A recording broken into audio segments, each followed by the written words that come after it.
I'm Barry Funkhauser, and this is the Barry Funkhauser Show. Well, here's what's up. M&amp has put an indefinite pause on woke candies following a backlash. Los Angeles residents are now required to compost their food scraps, and the first AI-powered robot lawyer will represent a defendant in court next month. As always, I'm here with my co-host and general know-it-all, current events guy, Joe. And a couple of days ago, I told you about my sweetie's car, remember? Oh, yeah. What happened? Amber. Is everything okay? She got, stranded in a canyon going from your house to Los Angeles or something? Yeah, she was headed into work. She finally got in there and got the car worked out, but we all thought it was the alternator, remember? And oh, yeah, right, because it was she was driving over, and then, all the lights on her dashboard, started flashing all crazy and stuff, right? Yeah. Hey, wait, what did she ask? What is the key coming out of the waves? Is that what she asked? Yeah, what is this key with the waves? But that symbol, it's three wavy lines and what looks like a key, right? I said, uh-oh, is it green or red? She says, it's red. Uh-oh. Oh. Yeah. What did that turn out to be? Took it into the shop. The guy's like, oh, we get it done in one day. Well, as soon as he saw it, he goes, well, it's not the alternator. And this car is one of them little guys. It's a Scion IQ, so it's a mini car. So everything's compact in there. And it looks like it might be the coolant. Something exploded. Some sort of, Exploded? Yeah, some hose went. Oh, from the radiator? Like a radiator hose? Oh, yeah, that's not good. So it's going to be a pretty penny. If the guy's right about it, it'll be 700 bones. And if there's been some engine damage, then it'll be I don't know, 17 times that. I hope it's not 17 times that, because that would be more than the car's worth. At that point, you just junk the car and get a new one. These little cars, man, when something breaks, you got to take everything out of it. It's oh, tell me about it. I had to take my Lexus in a couple times for the silliest thing. The door actuator. Do you know what the door actuator is on a new car? Does it tell you that there's actually a door there? No. The door actuator on a new car, those fancy cars where you just put your hand in the handle and it unlocks the car, and then you just press a little spot on the door handle and it locks the car. That sounds unnecessarily fun. I know, right? That is the door actuator. So it's a fun little thing. You could just unlock and unlock you lock and unlock your car with your hand. You don't need your key out or fob or anything. You just keep it in your pocket. Well, guess what? Guess what all the bells and whistles do after about 3 years? They break. Yep. Mm-hmm. Okay. So when it breaks, guess how much? Okay. So you thought that engine trouble was bad for your sweetie. That was going to be what, $700 if they don't have to basically replace the engine, right? Okay. To open the car door with the door actuator, that is $800 for me. I've had to replace both of them. Do you even sucks? Can't you just use your damn key? We did for years and years, and honestly, it just becomes a pain in the ass. So, what I did is I saved up a bunch of money. I hadn't gotten a really extensive workup on my car done in a couple years. And you know me, I like to road trip. So I want to be prepared for when we go on a road trip. So the last road trip that we took, this was March of last year, April of last year. We didn't go very far. We just went out to Joshua Tree. But, I don't want to be going out to Joshua Tree and then have the car break down. So we took the car in, had it all worked up, got it all just spick and span new. Man, it was expensive. It was $3,000. I got the door actuator fixed though. Yeah. Well, there you go. Well, my thing is I have paid off. I have a little car too. It's not a tiny little car, but I have a Lexus hybrid hatchback. I love my Lexus hybrid hatchback. I get 40 miles to the gallon. I love hatchbacks because they just have so much stupid space in the back. You just pop that thing up and you could like throw everything in there for a road trip. I could actually sleep in my car if I wanted to. I have a whole kit for it. It's great. Not that I really ever need it because I always travel with my wife. But yeah, my car, I am investing in this car because I am not looking to buy another car for at least 15 years. I am going to drive this Lexus into the ground, and it's going to be brilliant. Smart move, man. That's the smartest thing you could do. I mean, I have a Scion with a hatchback, which is similar but way cheaper, and I'm driving that thing till it stops moving. I know, right? Like you're going to be driving that thing while I'm pushing it. That's how much you're not going to want to buy a new car. I'll just be your engine for you. I'll just get behind it and I'll just push you everywhere you need to go. Fine. I don't go 50 places. It should work out. I know. As long as you don't want to go over the Camarillo Hill on the 101, I think we're going to be okay. Yeah. Flat ground only. If I'm pushing you, flat ground only. Yes. All right. Well, let's get into some news today. M&am's has put an indefinite pause on quote-unquote woke candies following a backlash. Here's more. Listen. Well, M&am's putting its woke spokes candies on hold. The candy giant most notably changing the green M&M's white go-go boots to sneakers. Remember that last year? Well, in a statement, the company now is saying we've decided to take an infinite pause from the spokes candies. In their place, we are proud to announce a spokesperson America can agree on, the beloved Maya Rudolph. Remember her from Saturday Night Live and from Luke and also from Bridesmaids. She's really funny. And another funny guy, Jimmy Fallon, who hosts Fox Across America on Fox News Radio and Fox Nation, joins us next. Hey. Hello. Be honest. Did you book me for this story because I look like I get paid in M&Ms? Tell the truth, Ainsley. Come clean with me. Look great. There's a tasty. really valuable message here for companies around the world. If it ain't woke, don't fix it. Mm-hmm. And what I mean by Like that is M&M's injected a social justice initiative into a bag of candy, and nobody had asked for this initiative. This is bullshit. Stop it. Stop it. I can't listen to this guy. This is bullshit. That's as far as you That's it. That's as far as I can go. Because all of these super conservatives. No. Let me go on my rant. If he's going to go on his rant, I got to go on my rant. Because all of these quote unquote conservatives are all super snowflakes. They call liberal people snowflakes. You don't see liberal people getting in people's faces about candy. Why are people so upset about this? It's effing candy, people. Who cares? They're trying to connect with younger people, the actual people who buy the candy.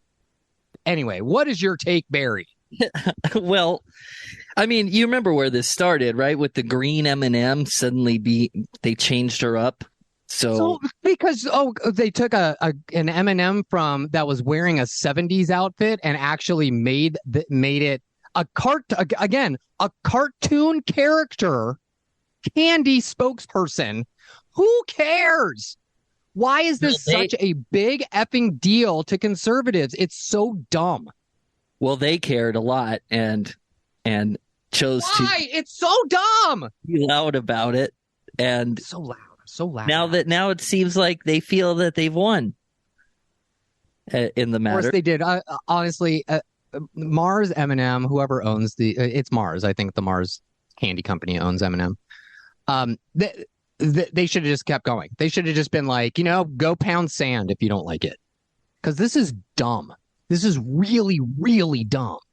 Yeah, you wouldn't never made it to the end of it because he did say something like Rashida Jones is now. Oh my God! No, just stop. And just stop with all this. It's so dumb. He was like, and I love Rashida Jones, by the way. She doesn't make me want to eat candy. You need somebody like me that's big and fat that eats candy to be your spokesperson. Well, it's just like what this stuff like this is just infuriating because it's so dumb. It's like this is why they are the actual snowflakes, because all of this stupid cultural all this stupid cultural shit is it's absurd. It's absurd. It's a spokes candy. Who cares? Who cares if the candy wears boots or go-go boots or sneakers? Who cares if this other candy looks sexy or not? I don't care. this does not matter. And why are you making such a big deal about it? Because it's all woke. It's like the conservatives taking the term woke and turning it back on liberals is just so dumb. You know why? Because we don't care. We don't care about your labels. We don't care if you think we're woke.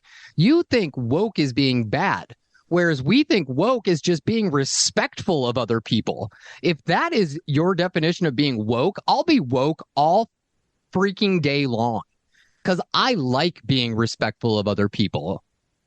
And if you don't, like, that's your own problem. Why you're trying to turn this around as like a cultural issue, it just speaks to, one, your hypocrisy, speaks two, to your idiocracy, and it speaks three, to the fact that you don't want us to pay attention to the actual issues that matter, like gerrymandering, the fact that the Supreme Court might take up the independent legislature theory.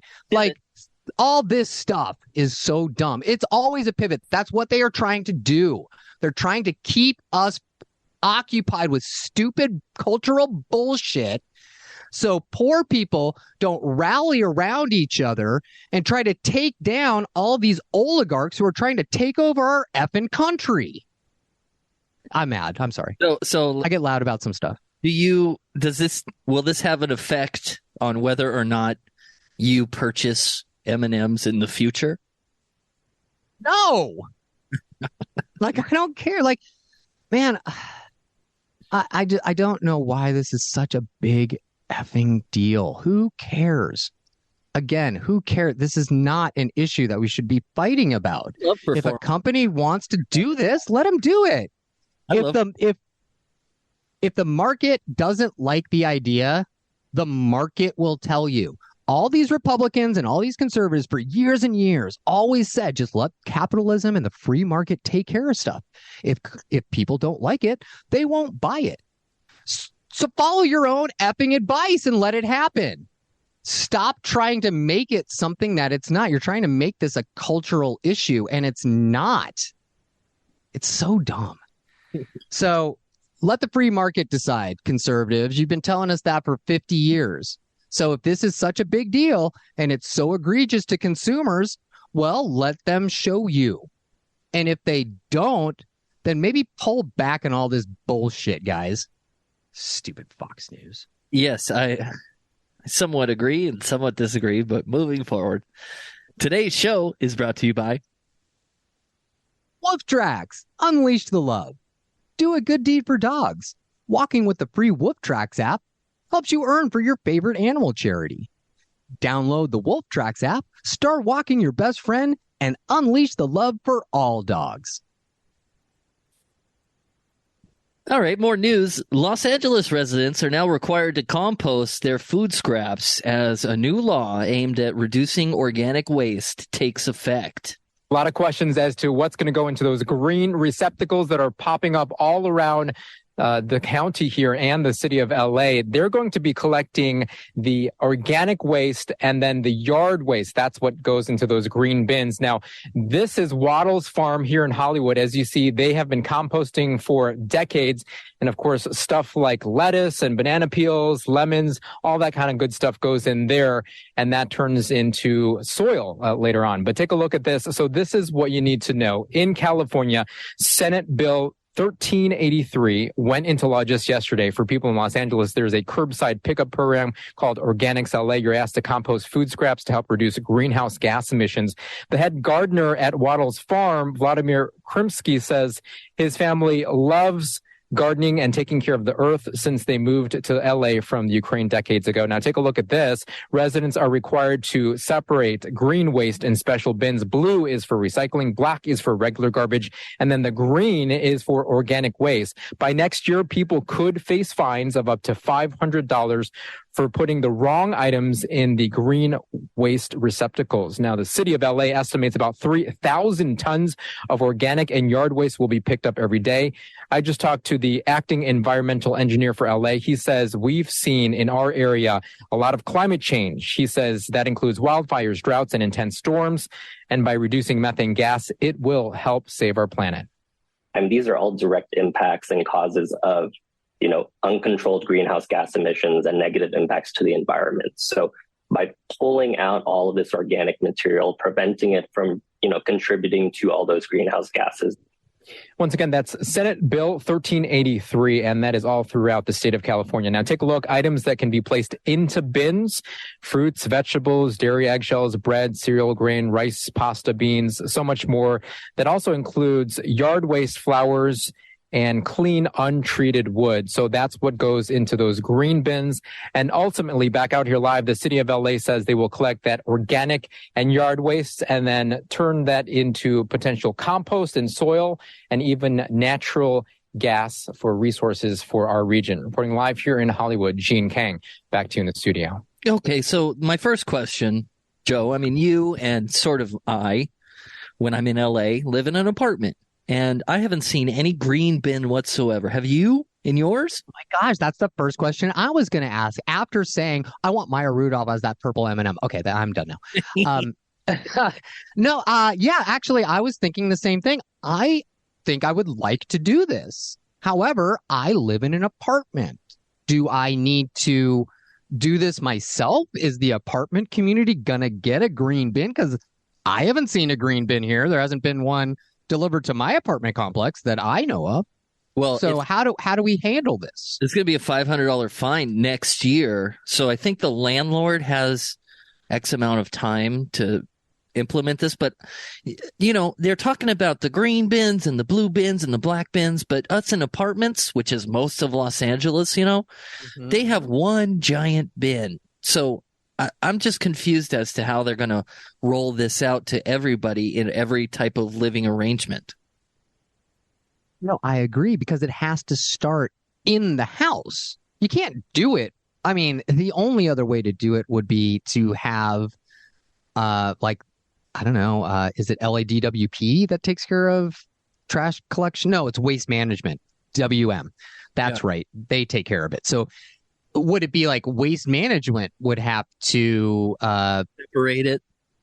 They would have to separate it. And right now, I know that they do that for recyclables.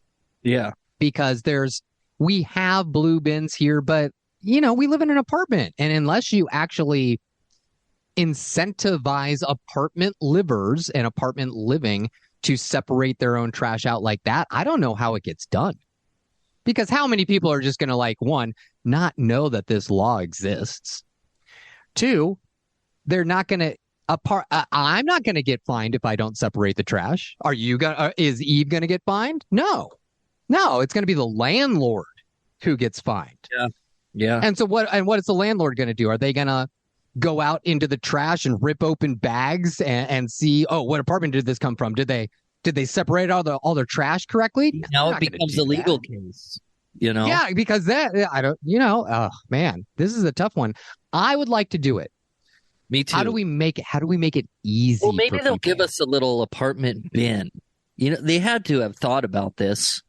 So maybe we just haven't gotten the kit yet, because I've seen they have some sort of kit that's like a bucket size something.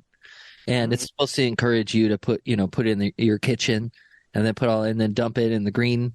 I think the green one. They said the green one, right? Yeah. It's the green one, yes, because blue is recyclable. Black is everything else, I guess. And then green is anything compostable. Well, see, I live in Ventura County, and that's brown is compost, green is trash, and blue is so it's a mess. Oh, yeah, they have to standardize that. Well, they're different companies, man. Every county has a different waste management. It's not the same. Well, I know, but they can easily get all the waste management companies together and be like, "Hey guys, we really want you to just all go blue for recycling and green for composting stuff, so we can make it easy on people." You said easy in terms of a public service. That's fun. Come on. It can be done. I know that there's a lot of waste in public services, but that's something we gotta really tackle too. So little to nothing goes in my green bin. It all goes toward egg production because I'm a genius. Oh, sure, but you personally want to keep all your composting because you need it. And I want all the neighbors composting too. Right? You could start your own local composting company. Top it off. Drop it off at Funkhauser Farms. I'll throw it in the backyard. It'll be great. Oh yeah. See, I just don't know. But my thing is like, Barry, maybe you and I have $1 million idea here. If we can figure out an easy way to like make a 2 or 3 tier different trash receptacle for people to put in their home that makes it easy for them to separate out things. I don't know, Barry. Might be $1 million idea. We can get California on board. Governor Newsom will pay us millions of dollars to get this out to people. Come on. Yeah, well, I'm going to go smaller, and I'm just going to make flyers for my neighbors and say, please feed my chickens and give me everything except beans and onions. Well, we want those chickens to grow because I want eggs. So, and eggs are expensive now. So, yeah, buddy. I think that sounds great. All right, more news. A robot lawyer powered by AI, artificial intelligence, will be the first of its kind to help a defendant fight a traffic ticket in court next month. Here's more. Listen. A startup revealed that its first robot lawyer will go on a trial run in February. The concept was developed by Do Not Pay, a startup company that uses AI to provide legal advice. CEO Joshua Browder said the goal of the company was to save defendants money by replacing the physical lawyer. And in an upcoming case, their robo lawyer will be helping an actual client fight a traffic ticket. The smartphone-based AI will listen to arguments in court, analyze them, and then instruct the defendant on a response. The defendant will then repeat only what their robo-advisor feeds them through headphones in court. Browder says that if they happen to lose the lawsuit, don't worry, the company has agreed to cover any fines associated with the case, and they're actually even taking it a step further, offering $1 million to anyone who argues a case in front of the United States Supreme Court, only saying what the robo-lawyer dictates. In addition to providing court-based legal assistance, the company promises their AI can help users, quote, fight corporations, beat bureaucracy, and sue anyone at the press of a button. I'm into it 100%. What about you? No way that the courts will allow this to happen. Oh, there's no way they're going to outlaw this. Immediately. Almost tomorrow, like yesterday. Yeah. There's no way that they're going to allow people to just come in with an AI lawyer. No, that's not gonna fly in court. I don't even think this traffic ticket's gonna fly in court. If I was this traffic judge, I would be like, no, take the earbuds out. No, you could put your phone down. Well, no, you can't do that. I'm not allowing that in my courtroom. What's legal though? If it's legal, that's not. No, the judge can actually say, no, I am not going to allow you to utilize an AI assistant for your court appearance. It's as simple as that. Judges have a lot of leeway in their courtrooms. So I don't think that there's anything like it's going on the books technically illegal, but they're going to do it next month. They're going to try it. No, they're going to try it. The first thing, if I was that traffic trial judge, I would be like, okay, first things first, defendant. You're either defending yourself or you have a lawyer present. You are not allowed to use an AI lawyer app. That's what I would say. Boom. That's that. And that closes the case right there. Okay. I would not. There's no way lawyers are going to allow this. No way. I think you're right, but not lawyers. I mean, trial judges. There's no way judges are going to do. You know why? Judges hate when defendants defend themselves because they're stupid and they don't know the law, and they also don't know how legal proceedings work. So they might have this AI app listening and providing guidance, but the person who is the defendant, they don't know how to actually act in court. This is why you have lawyers. I don't think this is going to fly. I just don't think it's going to fly. Well, we'll keep an eyeball on it and see what happens there, because I'm a little interested in just the technology of it all. Oh yeah, no, me too. I mean, I think it's interesting, but I think it's going to take a while before we see, like C3PO as your lawyer. I object. All right, that's it for today, man. We'll be back tomorrow, man, with another show, man. This is the Barry Funkhauser Show.